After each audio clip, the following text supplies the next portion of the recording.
Hello everybody, good morning. Oh God, I could hear you two shouting in my mind, Sam, come on, touch, with this thick Japanese accent. I am Sam Zhou Zixian. How's everybody going today? Good. That's good to hear. Please don't fall asleep during my talk, okay? I promise it'll be entertaining. Now, what you've just seen has always been part of my game. Well, always been passionate about sports, and it's nothing new to you guys, right? But guess what? Just a little thing about myself. I'm not Lionel Messi. No way near. I spent years doubting myself, and I made a lot of mistakes. Just like what I did just now, I didn't know who I was or who I wanted to become because I kept on beating myself up over these stupid mistakes. It was miserable. The title, Think, Don't Sink. Although ChatGPT gave me that name, I thought it accurately sums up my talk.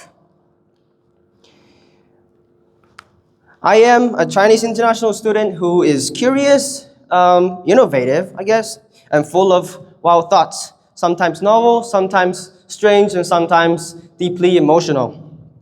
I love exploring the unknown, the space, the universe, and ideas. But at the same time, I'm also extremely sensitive. I would cry over a sad melody in kindergarten music class out of nowhere, and my mom surely knows about that. And feel guilty for stepping on a snail, or just overthinking a relationship, and beat myself up over a mistake in a football game, like what I did just now. And if you thought I was naturally strong and independent, well, nope, guess what? Not at all. Though I wanted to be, but emotions always got the best of me. Some of you here know I've dumped my thoughts on you before. I was also highly competitive, always striving for the perfection, and this meme pretty much sums it up, Right, that's it. I've had enough. And that's what my mind goes through every time I make a mistake or my teammate makes a stupid mistake on the pitch. And the neighbor's kid your mom compares you to? You can't just Sam. Can't you be more like Sam? Oh, that was me. But I hated comparisons. They built pressure, they made me anxious, and fed my self-doubt. Have you ever heard of self-doubt? Yeah, right. It shouldn't be an unfamiliar word to all of us in our age group. And it's real indeed. 85% of the population experience it once in their lifetime. All right, let's just stop and analyze what just happened back to this football skit, all right? Imagine it was you making the same mistakes. How would you have felt? Not pleasant, right? Frustrating and even upset. All right, let's just keep it going. All right, ENFP, the campaigner, one of the 16 MBTI personalities, is an imaginative, curious, enthusiastic, optimistic, attention-craving, and a highly energized personality. ENFP-T, which stands for turbulent, the T, the suffix, which was specifically my type. And in addition to N for intuition and F for feelings, it was that mix that made me someone who could easily capture emotions and get devoured by them. Like a villain in a superhero movie who sucks up too much power and ends up exploding. Pretty good example, right?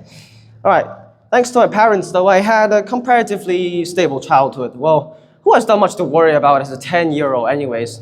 I bet not so much, right, I believe? But when I stepped into this school, everything changed, where I had to be independent. Things got tough. I was sometimes made fun of. I sometimes even bullied by other students. And guess what? I felt quite insecure in my gigantic forehead. Yeah, I see you giggling over there. Okay, Gio. But when I encountered love, everything changed. I was inexperienced, I overthought, and I messed up, and I hurt myself deeply.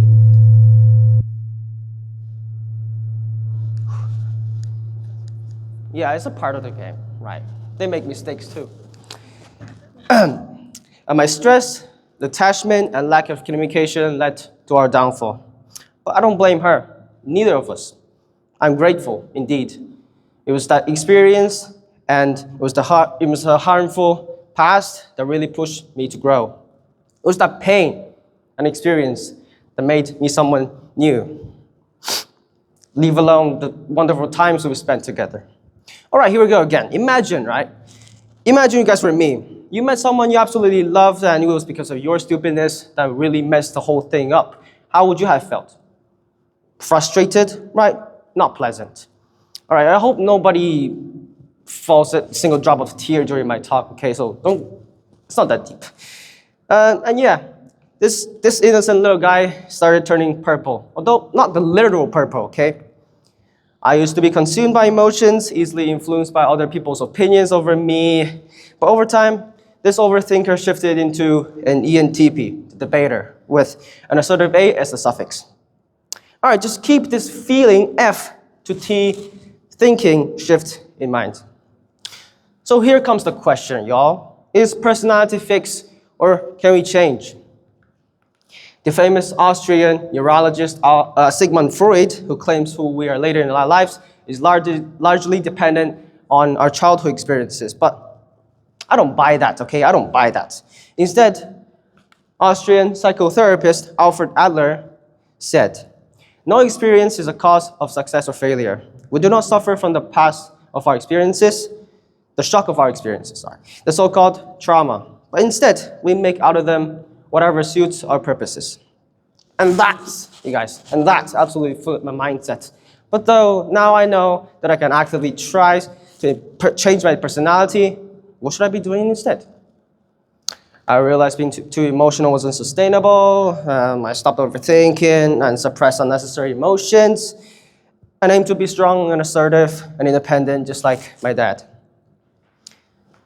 INFP, the mediator. One of the diplomats with intuition and feeling traits are what seemed to me more emotionally sensitive. An interview towards my INFP friends, including Bob, turned out that they usually struggle with overthinking, while my logical T friends were more emotionally stable. And hey, there's a pattern. Emotional and optimists like INFPs are more likely to be turbulent, while goal-oriented rationalists, especially ENTJs and ESTJs, are assertive and more resilient, which are qualities that make strong leaders. Aha, there we go, the first thing that we analyzed so far in my talk. Thinking rather than feeling sometimes can make you more flexible and resilient on countering difficulties in your life. Now let's rewind back again, and a quick question to get all of your brains start warming up. If you mess up something badly in your life, how would you respond to that? Let me just give you a couple of tips I summarized. First, there's a saying in Chinese, my mom always talks about that. It's 未雨绸缪, being cautious before the storm. Oh, some of you might say that isn't being cautious just another form of worrying? Well, sort of, yeah, but I heard another TikToker put it best. If you can fix it, why worry? You know it's under control. But if you don't think it's feasible, if it's way out of your league, why should you be worried about that? Instead, don't let panic take over. Analyze the situation, stay calm, and create a plan. You shouldn't be stressed out by the rain or storm. You won't do anything, right? What you really need is an umbrella. Overthinking and perfectionism hold many people back, especially optimistic feelers who set high expectations and then break where reality doesn't match them. Elon Musk once said, happiness is reality minus expectations. And look at the world's richest people. The vast majorities are T thinkers, and especially NT analysts, including Elon himself. Well, in fact, they do a pretty good job at balancing reality and expectations too. Okay, cool. I know I've just threw a whole bunch of boring things that your Asian parents probably talk about a lot. But let's be real, okay? What really made me mature and realize through this cycle of trauma? Anybody? All right, you know what?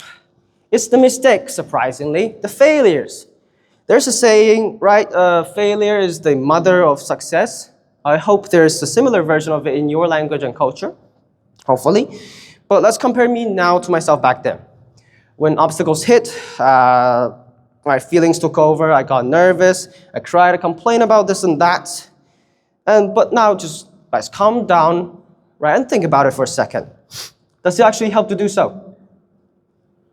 Well, maybe yes, because at least crying can help you relieve some stress, right? But if the only thing you do is to cry and post cringe stories of yourself and then just still end up playing video games all day at home, that's not going to be the solution. Going through mistakes is a lesson everybody will encounter many times in their lives, but those who eventually succeed are the ones that think and actively try to go through those mistakes. MBTI is a great tool to help me guide myself, learn about myself, and know my weaknesses. And though I love saying how good being rational is, emotional people can be strong too, right? But whether you let your emotions harm you or exchange that into a power source depends on you too.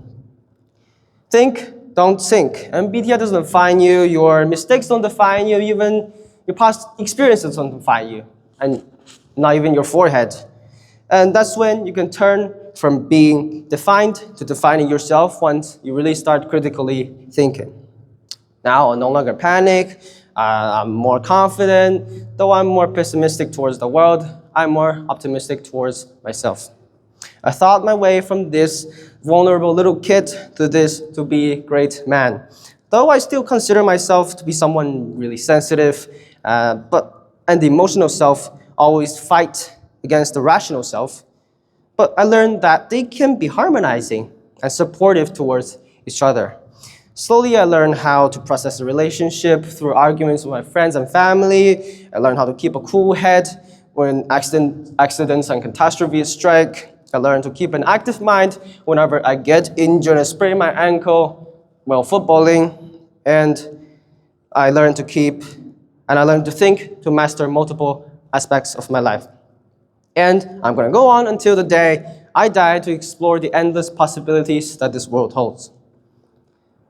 Certainly, this talk shouldn't be anything educational because we all have our own experiences and we all have our own standards and definitions to right or wrong. Everything we define are just subjective, as all of our five senses, are just electrical signals our brain receives. You never know if we live in a virtual world or not, but I hope my story of my own personality evolution provided you with a style of active thinking and a way of improving. Lastly, through this long journey of secondary school, I have to admit that improvement is extremely difficult without proper guidance. And my family, all of you teachers and students, are my heroes and maestros of my life. Your effort made me hold hope for humanity. And without you all, I wouldn't become this Sam right here that talks confidently towards all of you. So seek for help and support. And there will be people out there that will be ready to help if you've got the initiative. And now, the ball's in your court. Go and think something out of it. I hope this talk helped you a lot. Thank you, everybody.